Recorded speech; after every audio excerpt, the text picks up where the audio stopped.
I was about 10 years old, and I just didn't care to live anymore. I remember taking a whole bottle of Advil, and I went to school. A classmate came up to me and asked me, "What's wrong?" I told her if she promised not to say anything, I would tell her, and of course she did. I told her I took a whole bottle of pills, and she asked me why, and I told her I just didn't want to live anymore. Next thing I know, falling in and out of sleep at my desk, the principal came up and tapped me on my shoulder and told me to come downstairs. When I went downstairs to the office, the ambulance was down there waiting on me. Hi, my name is Nunu, and this is my story on how I wanted to commit suicide.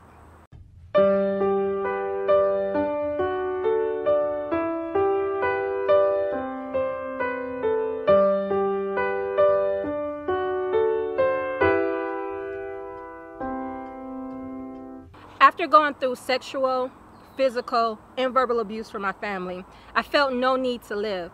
At 10 years old, I didn't know God, but I did know death. At that time, I was in so much pain. Death seemed so peaceful. Death seemed like you just wouldn't hurt anymore. Once you die, everything goes away. You have no worries of the world. You have nothing or no one to hurt you. At least that's how I felt. I remember being in the office and the principal telling me that my mom told me I couldn't get in the ambulance and that she was on her way to come pick me up. By that time, my mom pulled up and the principal walked me outside. I remember the car ride to the hospital. My mom telling me if they ask you if you try to commit suicide, tell them no. That's the only thing I remember because after that, I ended up falling asleep. When we made it to the hospital, I was woken up by the nurse who had opened the door and had a wheelchair sitting outside waiting on me. I guess the ambulance called the hospital and told them that I was on my way. I remember sitting in the room and the doctor coming in, and he handed me a tube and he said that I had to drink it all. He said it's not going to taste good, but you have to drink it all. I asked him what was it, and he said it was charcoal. He said it's used to cleanse out your system. After I finished the whole tube of charcoal, the doctor came in and asked me, "Did you try to commit suicide?" And before I could even say anything, my mom interjected and said no. The doctor looked at her and said, "I asked her." So he looked back at me and he asked me again. He said, "Did you try to commit suicide?" And I told him no. And I remember the look on his face was just a frustration because he knew something wasn't right, but there was nothing that he can do being that my mom was there and being that I was a minor.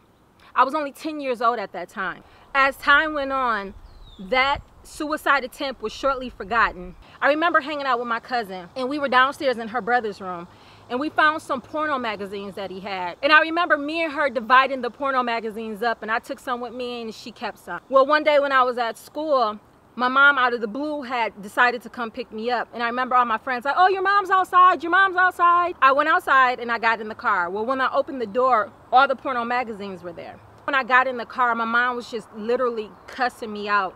She was calling me a bee, calling me a hoe, calling me a stank, calling me every single thing in the book instead of asking me what was going on. When we made it back to the house, my mom still was going off, threatening that she was going to kill me, threatening that she was going to take my life. And I remember yelling back at her, telling her, "You don't have to kill me. I'll do it myself." So when we got into the house, I remember gunning straight for the bleach, and I just took a whole cup of bleach. Well, by the time that we got back in the car, I had started throwing up. And I remember on the way to my auntie's house, she was saying, "Good, good. That's what you deserve. That's exactly what you deserve." Once I got out of the state and got as far away from my mom as I possibly could, the thoughts of suicide had subsided by then. I just got out of a relationship that ended pretty badly. After that, I just kind of felt like my life was kind of spiraling out of control. And that's when the suicide thoughts started coming back. I started feeling unworthy. I started feeling unloved. I didn't have my parents. I didn't have no family. It kept playing in my head. Your own parents don't love you. Your own family don't care about you. Your dad abandoned you. Everybody hates you. Nobody loves you. I didn't know who I was. I was extremely lost and I had got really depressed. By this time, I had locked myself in my house and I literally didn't go nowhere and I didn't do anything. I remember my friend would come by and just knock on the door, and I remember hearing him talking out the door just saying, "I'm here for you if you need me. If you need me, just call me. I'm here for you. Nobody's heard from you. What's going on?" And I couldn't really talk to him because I didn't really know how to express the pains that I was going through. So I just locked myself away. But while I was locked away, I just kept having these thoughts replay in my head about how unworthy I was, about how I was unloved, about how my own mom hates me, about how my own family don't care about me. And I just felt like, what is the point of living? Nobody loves me. Nobody cares about me. Why would I even live? My thoughts literally caused me to live in hell. I was wrapped up so much in the past of how bad I was treated. I remember finding a bottle of painkillers and I just chugged them all. I knew that I didn't want to live, so I made sure this time I wasn't going to.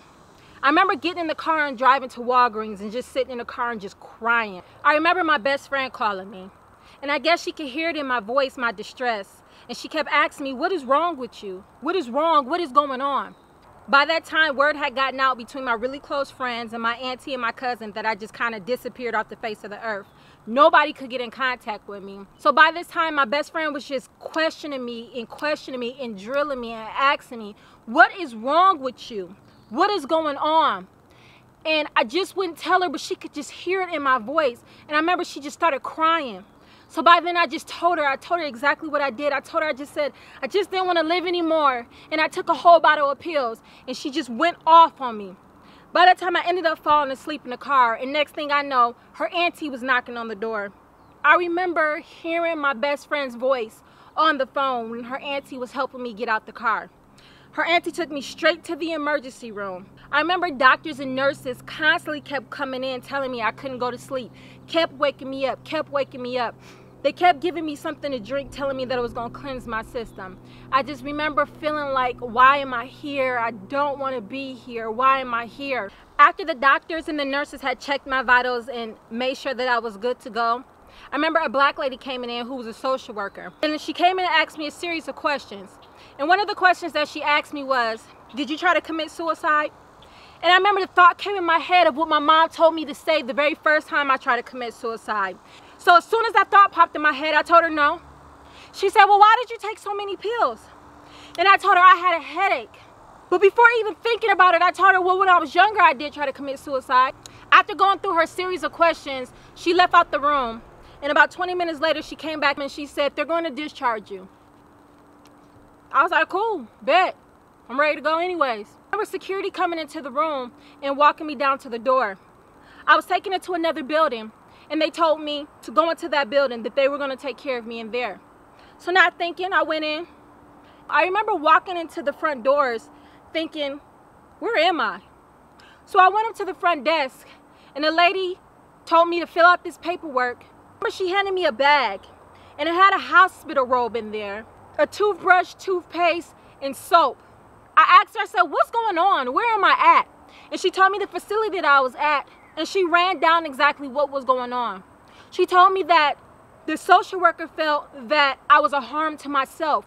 And that she said that anybody who is a harm to themselves is automatically admitted into this facility. I told her, you cannot legally hold me here against my will. And she said, yes, we can.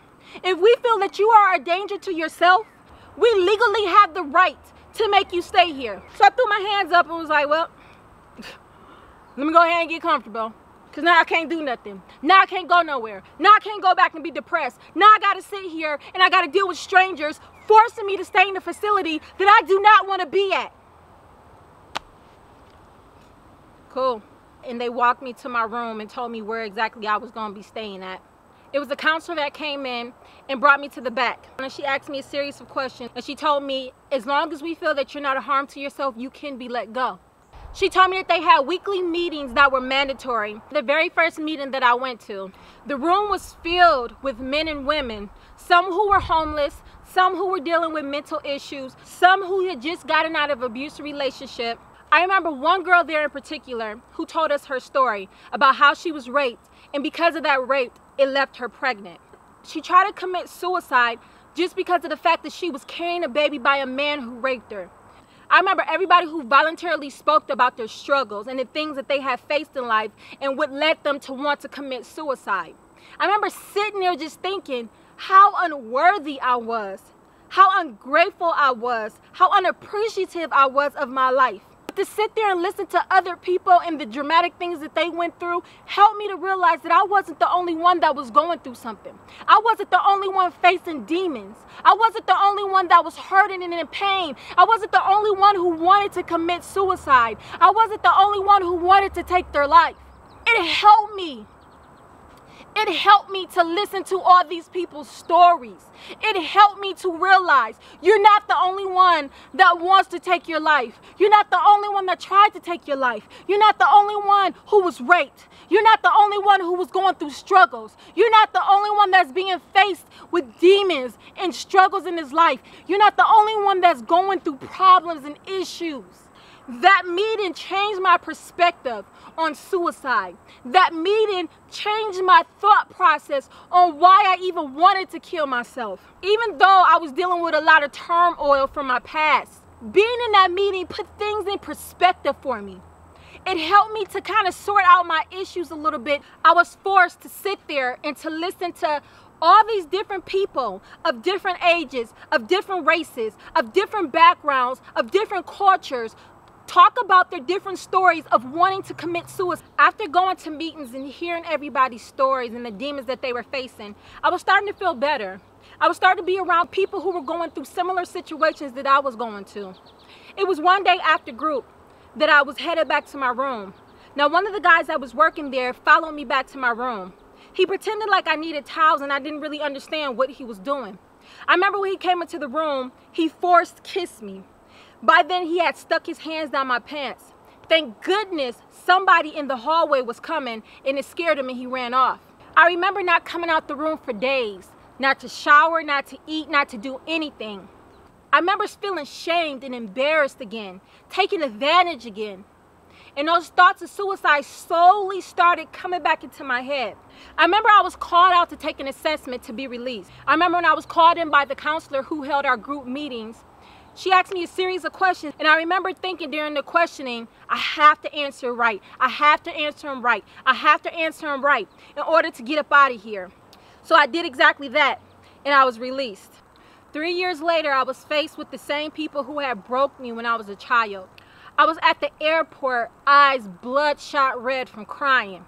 I was arguing with my little sister over the lies that my mom told her about me, saying I was threatening her, about jewelry she said I stole, about purses she said and I stole, just a whole bunch of things that my mom was accusing me of. As I was arguing with my mom and arguing with my little sister, as I got on the plane, I just kept thinking to myself, I just don't want to live anymore. All that I have been through, all the pain and the hurt that I've been through was for nothing. So I knew on my way back I was going to take my life. Over and over, those demons kept coming to me, taunting me, telling me it's not worth living. It's not worth dealing. I felt like God put me right back in front of the people who hurt me the worst. I felt like God just threw me out there to the wolves. I remember after I got off the plane, I fell into a really deep depression. I wasn't eating. All I was doing was sleeping. I remember very vividly hearing God's voice saying, get up. And I remember I was just crying, like, I don't want to get up. I don't want to get up. God made me get up, and every day, me and God would walk together. I would just get outside and I would just walk and walk. I remember God leading me to this very beautiful place, which ended up turning into my prayer place. As God was healing me from my past, He brought me through a series of events that took place during the times that I was trying to commit suicide. And one thing that I remember very vividly was God was showing me all the things that the devil was doing to play with me, to make me feel like I needed to take my life. One thing that I do remember is that how the devil kept saying, no one loved me, no one cared about me. And he used my past hurts to control me, to control my thinking. Over and over, I kept hearing, you're worthless. Your own parents don't care about you. Your own dad abandoned you. Your own mom physically abused you. Your mom didn't even care that you were raped. Over and over and over, I kept hearing, no one loves you. No one loved you. No one is ever going to love you. But every time the devil was playing with my mind, every time the devil was bringing up my past to play on my emotions, God interceded. You see, the very first time I tried to commit suicide, He put it in my classmate's heart to come up to me and ask me what is wrong. He put it in my classmate's heart to go tell the principal when she found out what I did. God rejected the poison that I had put into my body that could have stopped my heart from beating. God took all my control away and put me around other people who were facing similar demons. He put me around other people to make me see that I wasn't the only one who was suffering. God showed me the light in my darkest hour. He wiped away my tears. God picked me up and held my hands through it all. I never knew what God was doing during this whole transition. And I never knew what he had done until I sought him. Until he made me pick myself up and get out of my depression and got me out of my own thoughts. Until he rebuked the devil and made him get away from me, to stop controlling my thoughts, to stop making me think that I didn't want to live anymore, to take me away from my pain. Not one time did I pray, but God still came through for me. When I felt like no one would ever understand my pains, he opened my ears to hear other people's pains. I remember hearing God's voice telling me, how selfish could you be to try to commit suicide knowing your friend's brother just took his own life? Was that not clue enough for you? Was that not enough example for you? God said, you are my child. You are mine. I love you, and I would never give up on you. When will you learn, my child, that you are special, that you mean something, that you are something? God said your testimony may have broke you, but it will be used to heal and help other people. God said your purpose is bigger than you. Your purpose is way bigger than you could ever imagine. Just think, all these years, all you wanted was for somebody just to understand. Someone who you could just go to and confide into. But guess what? Now you are going to be that person that someone needs to understand. Now you are going to be that person that other people can go to and confide into. You had to be broken in order to help your brothers and your sisters be unbroken. You see, I'm always here for you. I never left. You are my treasure. I love you. It took me having to spend time with God to realize I had to be broken. I had to be attacked, not only in the physical sense, but also in the spiritual sense. Even though the devil was granted permission to come for me, God was patiently waiting, humbling me, building me up, and making me stronger through all my tests, trials, and tribulations. Every step of the way, God was there. Every suicide attempt, God was there, interceding, making sure that I didn't do the inevitable. In the end, I ended up wiser. I became stronger, and I became a better woman. I would never allow another suicide attempt to ever enter my mind. I would never let the devil take control of me in that way ever again. How dare I try to take advantage of this life that God has given me? How dare I try to take away the purpose that God put within me? All because I thought I couldn't bear. All because I couldn't see that God was building me up and making me stronger. It took me going through all of that to realize that God gives his toughest battles to his strongest soldiers. God would not have allowed me to go through any of that if he thought that I could not handle any of it. As of today, and as the days progress, I've never felt as strong as I feel now. I've never felt as empowered as I feel now. God is still working on me. We have to realize that as soon as life begins, it's taken away. Innocent babies, good people, lose their lives every day. But God is still keeping you here. It's the reason why you are still living. It's the reason why you woke up today. It's the reason why you still breathing. It's the reason why you are watching this. God kept me. And he's keeping you too for a reason. Everything you go through is a lesson. Remember, your purpose is bigger than you. This purpose is bigger than this world, bigger than you could ever imagine. We all at times feel unloved, feel unwanted, but just know you're not the only one. See, sometimes we get so wrapped up in our feelings and in our thoughts that we seem to forget that there's other billions of people in the world who are suffering, some worse than what we are suffering. But if you can remember this, remember that someone out there needs you. Someone out there needs to hear your testimony. Someone out there needs to know that they are not the only ones who are suffering. They're not the only ones who is going through what you've been through. They need the heart within you to heal. You are here for a reason. You are needed. This world needs you. I need you. The coming generation needs you. You are not alone. Stop telling yourself those lies. Stop giving the devil a foothold over your life. Get out your head and quiet your mind and listen to the words that God is speaking to your heart. No one else matters but you. No one person walking this earth is you.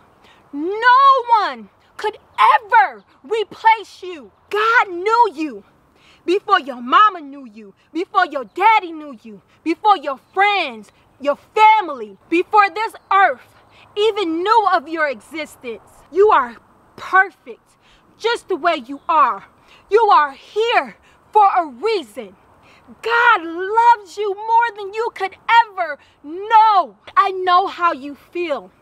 I know those non-stop, uncontrollable thoughts that keep going through your mind, that keep trying to convince you, that keep trying to make you think that there is a better way through death, and it's not. You see, if it was meant for you not to be here, you wouldn't be here. It doesn't take you taking your life.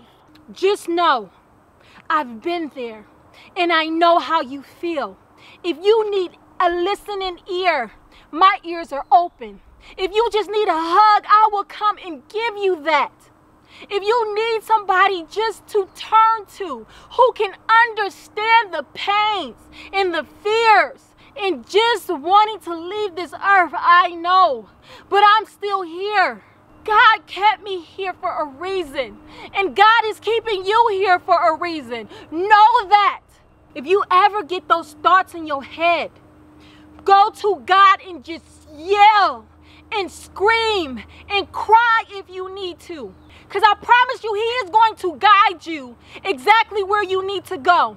He's going to stop all those negative thoughts from entering into your mind. He's going to pick you up and hold you and love you and give you the love that you need. I promise you, once you go to God, you are going to feel so much better. I promise you, it'll all work out in the end. Just have faith.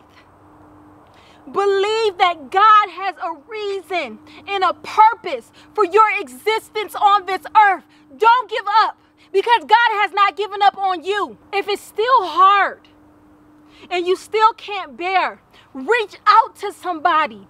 Tell them your hurts. Tell them your pains. It's people just like me who have been there, who know your pain, who can console you. Contact me if you need me. I promise you I'm here for you. But don't do it because it's not worth it. It's not worth it in the end. You are worth so much more than just taking your life. When I thought nobody loved me, God showed me my support system. God showed me all the people that I forgot about in my life who would die if I took my life. You see, I was so focused on my past hurts that I completely neglected the other people around me. You are loved. You are needed. You are here for a reason. Don't forget that. You are that somebody else needs. Now be that person. Remember, God loves you no matter what it is that you've done, no matter what it is you've been through. Reach out to somebody. I'm here for you. The suicide hotline is here for you. God is always going to be your #1 fan. The #1 person who's rooting you on, that wants nothing but the best for you. I wish you all the best in everything you do. And I hope this video has touched you. God loves you. I promise He does. He would never stop loving you. I love you. And if you need me, I'm here for you, okay? God bless you. Listen, how did I end up where I said I wanna be? What happened to the love from the ones who swore they would ride for me? And how many times must the wave have been strong to sweep me off my feet? Instead, it's always the ones who swear it was always me. Today is not the day to the day, and I'm ready to run far, far away. So damn tired of people trying to ruin my